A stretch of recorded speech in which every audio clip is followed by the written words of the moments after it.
Good evening, everyone. Today I'm going to speak about the marriage tradition in India. And why do I think it's such an exciting topic to bring to you? That's because of one thing. Marriages in India are a big, big deal. They're the single most important event in a boy or a girl's life. It is the center of every family. Marriages are a time everybody gets together, and it is pretty much the most important thing in every person's life. Why I think this information is important to bring to you is because I feel that the world is global today. And if you want to know your employer, your employee, your co-worker, your neighbor, your friend, your classmate, it's nice to know about people's culture. And maybe if you like something about it, you can even borrow something in your own lives.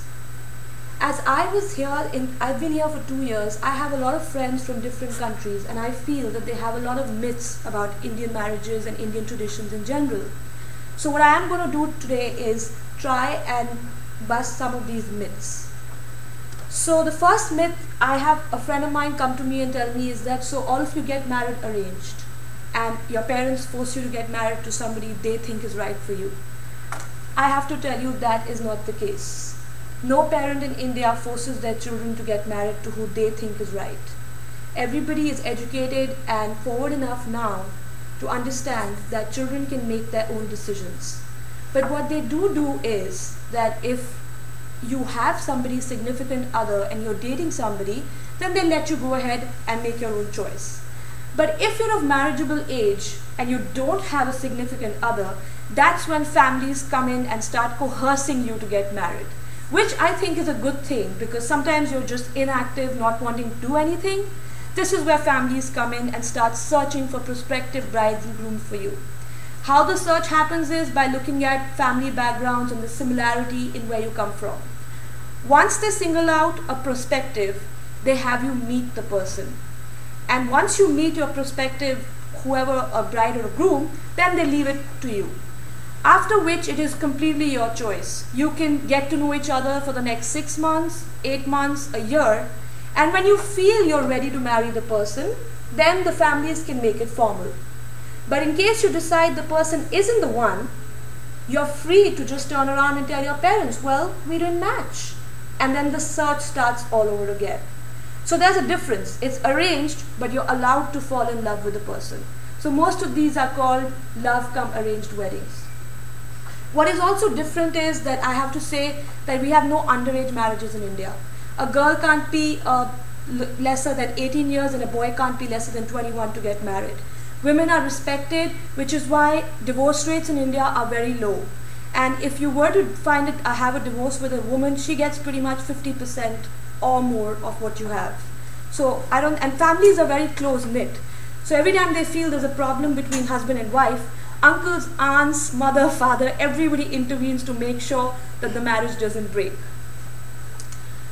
Now, Indian weddings are very, very lavish. An average Indian marriage from an upper middle class family costs 100,000, sometimes 200,000.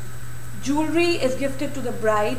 Dowry, which I don't know if many of you know about it, dowry is the concept of gifting stuff to the boy's family, doesn't happen anymore. Gifts are gifted to the girl for her well-being in future. Beautiful dresses, beautiful jewelry, great decor, types of cuisine, and wedding venues. Each family, boys' side and girls' side, has 6 to 7 functions each. So celebrations go on for a week long. You have different traditions of henna, of engagement, of reception, and of marriage. Colorful weddings are something that is a norm in India. You have to have bright lights, colors, and celebration, music, song, and dance, and this goes on for a week. A week at the boy's house, a week at the girl's house, and sometimes beyond that as well. There are some traditions which are really close in Indian weddings. There's fun and frolic during the weddings, and the one such tradition which I really like is when the girl's sisters actually steal the shoes of the boy during the wedding, and when he has to leave for home, they ask him for money in return for his shoes. And they get a lot of money. And when the girl goes to the boy's house, they have a round of games to familiarize the two of them. There's one such game where they have a pot of colored water and they drop rings in it. Both the boy and the girl start finding the ring. Whoever gets the ring gets gifts from everybody and is also set to dominate the marriage forever after that. So these are some traditions which I thought I should bring to you just in case you want to get curious about Indian weddings. And I'm happy I can share this information with you so that your curiosity, maybe if you have an Indian friend or something, you would probably see these traditions. And maybe if you like something, you can emulate something in your own life. Thank you.